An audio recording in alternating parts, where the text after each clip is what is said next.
Welcome to the Nurses Break Room. It's not a place we get to visit very often in real life, but you're always welcome to come and recharge here.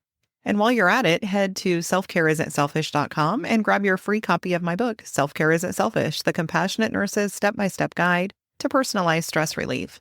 It's packed with simple, effective strategies to help you prioritize your needs without guilt so you can feel energized, focused, and ready to take on the day. Grab yours at selfcareisn'tselfish.com. Hello, and welcome back to the Nurses Break Room with Jenny Lytle, RN. Today, we're going to focus a little bit on what happens when we do get a little out of balance. I know for me, there's times when I add just a few more good things. I say yes a little too often, and the next thing I know, I'm feeling a bit overwhelmed or maybe just a little bit of unease, just that kind of unsettled feeling that we can get when we've got too much on our plate and not enough time to deal with all of it. And I know that when I get like that, I'm not showing up as my best self for me and the people I care about. And I'm not able to do the things that I want to do in the way that I want to do them. And so I, from time to time, think it's really important to just take a quick snapshot of where we are in terms of how things are going in different areas of our lives.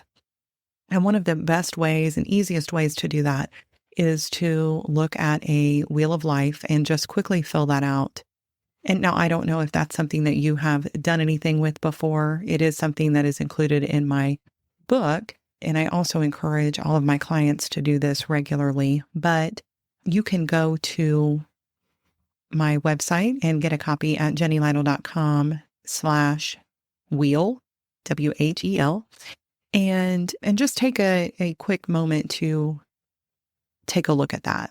So basically what you do is you look at these 8 areas of your life and you go through it rather quickly. You don't overthink it. You don't judge yourself for the answer that you're giving, and you're doing a response from 1 to 10, where 1 is really it couldn't be much worse and 10 is it couldn't be much better. And so you do that for each of these areas of your life. And so the most typical ones are finance, personal growth, health, friends and family, significant other, recreation, spirituality, and career. And then you look and see what ones are rating high, what ones are rating low, because it's very easy when life gets to feeling hectic to think, oh, you know what, everything is awful. Or maybe when things are going great, hey, everything's really good. And maybe that's the case, but more often than not, there's a bit of a difference. There's ones that are doing really well, and then there's ones that are quite a bit lower. And so it's nice to be able to see this in black and white and just see, okay, where are these areas that maybe I'm neglecting a little bit? And how could I maybe transfer some of the energy or some of the processes, the habits that I have that have made these other areas higher? How can I use those to bump up my other scores?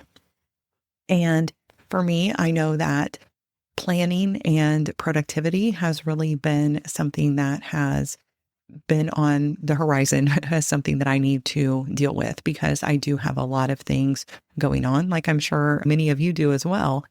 And so to be able to do those things and to be able to live an enjoyable and authentic life when I'm talking about self-care and stress relief, I know that's something that I needed to step into. So I am now working with a coach, working through a program about productivity and project management and being able to really focus on those things and use my time more effectively, because there's only so many hours in the day.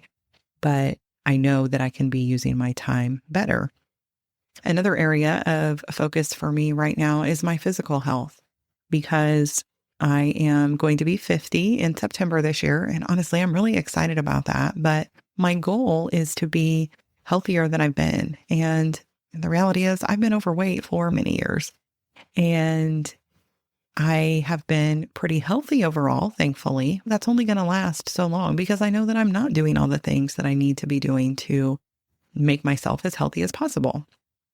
And so that's an area that I am working on and feeling pretty good about that. I've got to stay on track too.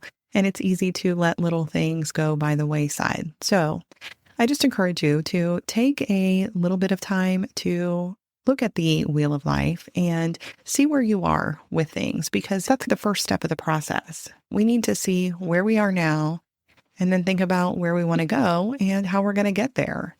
And so I just encourage you to grab that wheel and fill it out. And then I'd love it if you would just go ahead and respond to this. You can just send me a quick text and let me know what you thought about that. And until next time, remember, self-care isn't selfish. It's essential if we want to continue to care for others and live our best lives. Have a great week. Disclaimer.